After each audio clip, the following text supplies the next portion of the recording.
Morning বন্ধুরা, তোমরা কেমন আছো? আশা করছি সবাই খুব খুব খুব ভালো আছো। আমিও ভালো আছি, কারণ এখন ওয়েদারটা খুবই ভালো হয়েছে, তাই শরীরটাও একটু ভালো আছে।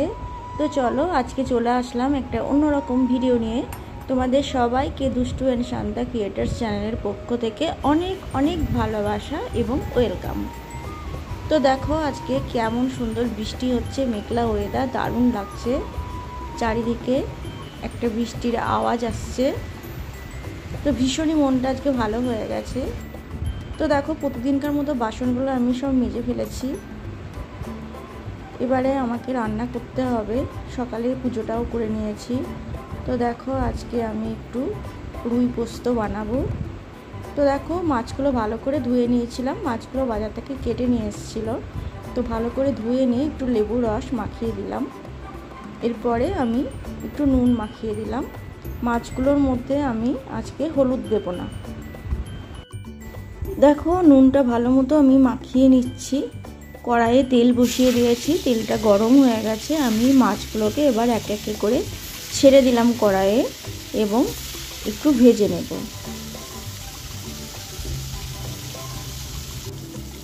দেখো, মাছের একটা পিঠ ভাজা হয়ে গেছে। মাছগুলোকে আমি একটু উল্টে দিচ্ছি অন্য পিঠটা ভাজার জন্য। তো তোমরা সঙ্গে থেকো। যদি আমার ভিডিওটা তোমাদের ভালো লাগে তাহলে সাবস্ক্রাইব, শেয়ার, লাইক, কমেন্ট করে আমার পাশে বন্ধু হয়ে থেকে যেও। তো দেখো, একটা গ্লুকন্ডি বানিয়েছি, একটা কোয়াশের শরবত বানিয়েছি। দুষ্টু দিদিমণি এসছে, দুষ্টু পড়ছে, দুষ্টুর জন্য গ্লুকন্ডিটা বানালাম আর দিদিমণিকে কোয়াশের শরবত দেব। তো দেখো, মাছগুলো আমার ভাজা হয়ে গেছে, মাছগুলোকে আমি তুলে নিলাম।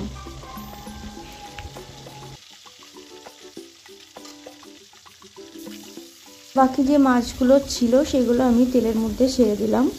বাকি মাছগুলোকেও আমি একটু ভালো করে ভেজে নেব। তো তোমরা সঙ্গে থাকো। দেখো, সব মাছ আমি ভেজে ফেলেছি। এবার ওই তেলের মধ্যেই কিছুটা পেঁয়াজ কুচিয়ে দিয়ে দিলাম। পেঁয়াজটা খুব বেশি ফ্রাই করব না, অল্প ফ্রাই করব। পেঁয়াজটাও আমার মোটামুটি ভাজা হয়ে গেছে।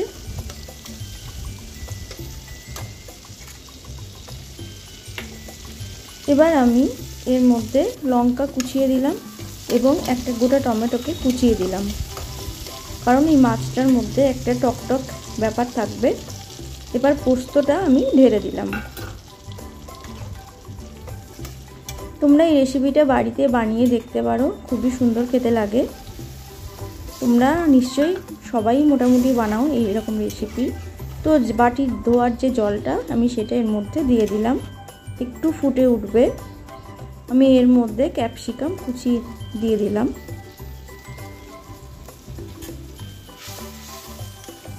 তো দেখো, গ্রেভিটা একটুখানি থকথকে মতোই হয়েছে।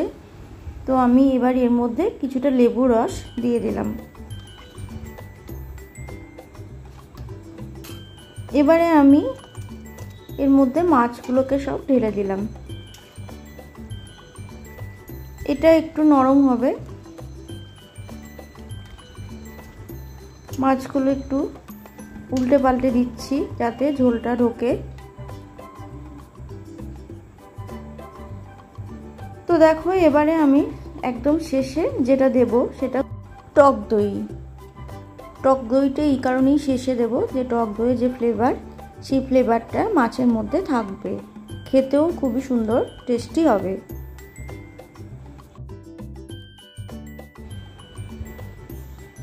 তো বন্ধুরা, যদি আমার রেসিপি তোমাদের ভালো লাগে বা আমার ভিডিও তোমাদের ভালো লাগে তো একটা বিগ লাইক দিয়ে তোমরা দেখা শুরু করো। তো এবার আমি দিলাম একটু কাঁচা সর্ষের তেল। একটা সর্ষের তেলের ঝাঁঝ যেন মাছের মধ্যে থেকে আসে, সেই কারণে তেলটা আমি দিলাম। তো আমার রেসিপি কমপ্লিট হয়ে গেছে। আমি মাছগুলোকে দুই ভাগে তুলে নিচ্ছি, কারণ এটা দিনে রাতে দুবারই আমরা খাবো। তো কয়েক পিস মাছ আমি দিনের জন্য তুলে রাখছি। সবাই ভালো থেকো, সুস্থ থেকো, সবাই আমার পাশে থেকো। তাহলে আজকে আসি, আবার অন্য দিন আসবো অন্য কোনো ভিডিও নিয়ে। টাটা।